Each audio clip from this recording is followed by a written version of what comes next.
The John Francis Maleta update, but before we start, Disclaimer: all the information, such as audio recording, video clips and screenshots are all available online, and this is a trending issue, and as a vlogger my duty is to update my viewers on this matter. So if you are a sensitive person, do not watch this. Here is the audio report of a BS-CBN News. Tuliro at nanlulumo ngayon si Jimwell sa karumaldumal na sinapit ng kanyang nag-iisang anak na si Francis. Ang paalam ng 5 taong gulang na bata, maglalaro lang ito kasama ang ilang pinsan at kapitbahay pasado 2:00 ng hapon nitong Martes.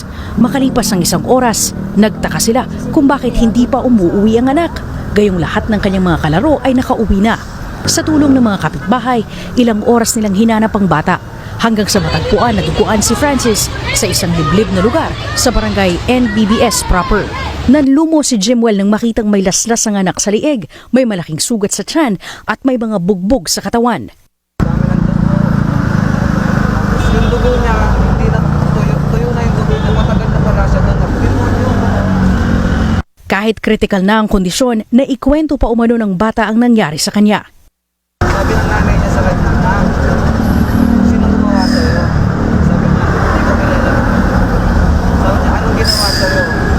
Pinuklog ako, ma. Tapos ang huling tanong niya, kilala mo? Tapos, bata ba? Hindi, ma. Hindi bata. Hindi ko kilala.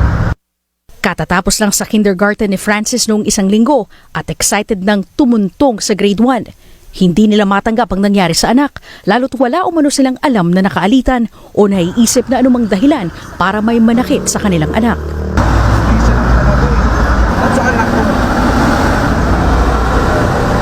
5 years old yung bata, walang kalaban-laban. Tumanggi munang magbigay ng panayam ang Navotas City Police habang nagpapatuloy ang kanilang investigasyon sa nangyaring krimen. the John Francis Maleta update, but before we start, Disclaimer: all the information, such as audio recording, video clips and screenshots are all available online, and this is a trending issue, and as a vlogger my duty is to update my viewers on this matter. So if you are a sensitive person, do not watch this. Here is the audio report of a BS-CBN News. Tuliro at nanlulumo ngayon si Jimwell sa karumaldumal na sinapit ng kanyang nag-iisang anak na si Francis. Ang paalam ng 5 taong gulang na bata, maglalaro lang ito kasama ang ilang pinsan at kapitbahay pasado 2:00 ng hapon nitong Martes. Makalipas ang 1 oras, nagtaka sila kung bakit hindi pa umuuwi ang anak. Gayong lahat ng kanyang mga kalaro ay nakauwi na. Sa tulong ng mga kapitbahay, ilang oras nilang hinanap ang bata. Hanggang sa matagpuan na duguan si Francis sa isang liblib na lugar sa barangay NBBS proper. Nanlumo si Jimwell nang makitang may laslas ang anak sa liig, may malaking sugat sa tiyan at may mga bugbog sa katawan. Yung dugo niya, hindi na tuyo na yung dugo niya, matagal na pala siya doon. Kahit critical na ang kondisyon, naikwento pa umano ng bata ang nangyari sa kanya. Sabi ng nanay niya sa kanya, sino gumawa sa'yo? Sabi niya, hindi ko kilala. Sabi niya, anong ginawa sa'yo?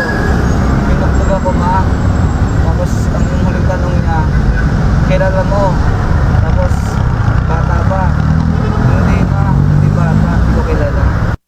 Katatapos lang sa kindergarten ni Francis noong 1 linggo at excited nang tumuntong sa grade 1. Hindi nila matanggap ang nangyari sa anak, lalo't wala umano silang alam na nakaalitan o naiisip na anumang dahilan para may manakit sa kanilang anak. Isa lang talaga eh. At sa anak ko, 5 years old yung bata, walang kalaban-laban. Tumanggi munang magbigay ng panayam ang Navotas City Police habang nagpapatuloy ang kanilang investigasyon sa nangyaring krimen. the John Francis Maleta update, but before we start, Disclaimer: all the information, such as audio recording, video clips and screenshots are all available online, and this is a trending issue, and as a vlogger my duty is to update my viewers on this matter. So if you are a sensitive person, do not watch this. Here is the audio report of a BS-CBN News. Tuliro at nanlulumo ngayon si Jimwell sa karumaldumal na sinapit ng kanyang nag-iisang anak na si Francis. Ang paalam ng 5 taong gulang na bata, maglalaro lang ito kasama ang ilang pinsan at kapitbahay pasado 2:00 ng hapon nitong Martes. Makalipas ang 1 oras, nagtaka sila kung bakit hindi pa umuuwi ang anak. Gayong lahat ng kanyang mga kalaro ay nakauwi na. Sa tulong ng mga kapitbahay, ilang oras nilang hinanap ang bata. hanggang sa matagpuan na duguan si Francis sa isang liblib na lugar sa barangay NBBS proper. Nanlumo si Jimwell nang makitang may laslas ang anak sa lieg, may malaking sugat sa tiyan at may mga bugbog sa katawan. Yung dugo niya, hindi na tuyo na yung dugo niya, matagal na pala siya doon. Kahit critical na ang kondisyon, naikwento pa umano ng bata ang nangyari sa kanya. Sabi ng nanay niya sa kanya, sino gumawa sa'yo? Sabi niya, hindi ko kilala. Sabi niya, anong ginawa sa'yo? Pinuklog ako, ma. Tapos ang huling tanong niya, kilala mo? Tapos, bata ba? Hindi, ma. Hindi bata. Hindi ko kilala. Katatapos lang sa kindergarten ni Francis noong isang linggo at excited nang tumuntong sa grade 1. Hindi nila matanggap ang nangyari sa anak, lalo't wala umano silang alam na nakaalitan o naiisip na anumang dahilan para may manakit sa kanilang anak. Hindi siya lang talaga eh. At sa anak ko, 5 years old yung bata, walang kalaban-laban. Tumanggi munang magbigay ng panayam ang Navotas City Police habang nagpapatuloy ang kanilang investigasyon sa nangyaring krimen. The John Francis Maleta update, but before we start, Disclaimer: all the information, such as audio recording, video clips and screenshots are all available online, and this is a trending issue, and as a vlogger my duty is to update my viewers on this matter. So if you are a sensitive person, do not watch this. Here is the audio report of a BS-CBN News. Tuliro at nanlulumo ngayon si Jimwell sa karumaldumal na sinapit ng kanyang nag-iisang anak na si Francis. Ang paalam ng 5 taong gulang na bata, maglalaro lang ito kasama ang ilang pinsan at kapitbahay pasado 2:00 ng hapon nitong Martes. Makalipas ang 1 oras, nagtaka sila kung bakit hindi pa umuuwi ang anak. Gayong lahat ng kanyang mga kalaro ay nakauwi na. Sa tulong ng mga kapitbahay, ilang oras nilang hinanap ang bata hanggang sa matagpuan na duguan si Francis sa isang liblib na lugar sa barangay NBBS proper. Nanlumo si Jimwell nang makitang may laslas ang anak sa lieg, may malaking sugat sa tiyan at may mga bugbog sa katawan. Yung dugo niya, hindi na tuyo na yung dugo niya, matagal na pala siya doon. Kahit critical na ang kondisyon, naikwento pa umano ng bata ang nangyari sa kanya.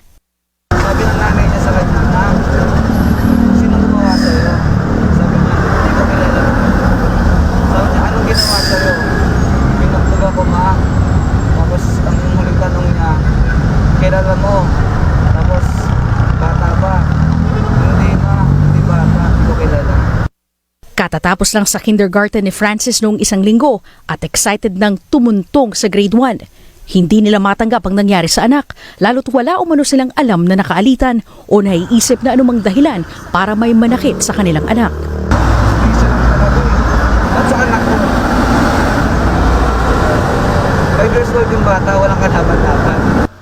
Tumanggi munang magbigay ng panayam ang Navotas City Police habang nagpapatuloy ang kanilang investigasyon sa nangyaring krimen.